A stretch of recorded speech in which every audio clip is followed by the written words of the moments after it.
What's up, everybody? Brian here with IGN. I'm here to talk to you about the power to harness magical exploding spiders in Skyrim's Dragonborn DLC. I'm here with Brendan. And Brendan, tell us people about what you do. I'm a video editor for gameplay, and I also do wiki work, and I compile all walkthroughs. Awesome. Okay, so we're here because in Skyrim's Dragonborn DLC, you found magical exploding spiders. You found a machine. Like, what is this machine called? It's called the Imbuing Chamber. All right. Okay. Where do you find this imbuing chamber? It's actually a pretty hidden little device located in the White Ridge Barrow, which is in the northern section of the island in the DLC. Okay. How does it work? So once you find the chamber, it's a two-part crafting table. There's the chamber that you put in components, which consist of albino spider pods, which you can find all over the island, wherever the little spiders are hanging out, either the intact or the damaged albino spider pods. And then you can also use gems as modifiers for the spiders. Like, what kind of gems can you use? So, for instance, like a ruby, if you create that with an albino spider pod, it creates a fire spider that will then jump at enemies and explode.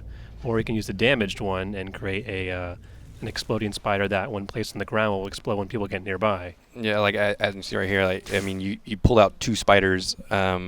They're in your hands, and what do you do with them? You just throw them at them, and you just toss them like you would a spell almost, but they act more like grenades, to be honest. Yeah. You can put them in both hands. You can switch them out for whatever ones you want, for whatever scenario you need. Now, these spiders, do they crawl at the enemies and attack them, or do they kind of just explode when they get near them, or how do they actually work? It depends on the component you use. If you use just an albino spider pod with a gem, that creates a spider that will jump and explode at the target. If you use a damaged albino spider pod, that's a lifeless one that'll explode like a mine almost. And if you add a salt pile to the albino spider pod as well as the gem, you create like a cloaked spider pod that's cloaked in whatever elemental damage that you gave it. It'll follow you and attack people, and it'll also do damage to anybody nearby with that kind of elemental damage. What other ingredients can you use with this? Besides just using the gems, you can actually substitute a gem for dwarven oil, and that will create an oil spider, which you can then throw out, and they will go and attack enemies, and they'll also secrete oil as they run, which you can then ignite with any kind of flame spell, so you can have giant firewalls all over the place. Or you can substitute the gem for a soul gem of any type. It can be filled or not filled, and they'll create a mind control spider, which when thrown at an enemy will actually turn them to your side, and they'll get all green and ugly for a second, and you can use them as a temporary follower. Awesome. Well, is that everything about those spiders?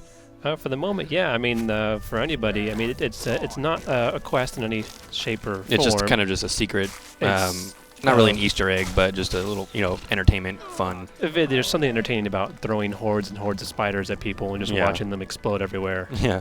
I'm assuming you can throw them at dragons and kill dragons. Yeah, you can take down dragons and giants as long as you end up spiders and just stockpile them and just throw them all out. Now, is there like a number of spiders you have in your inventory? They do appear to be very brittle. Lately, from what I've seen, after 4 or 5, they'll start breaking apart. They don't last very long on their own. Okay.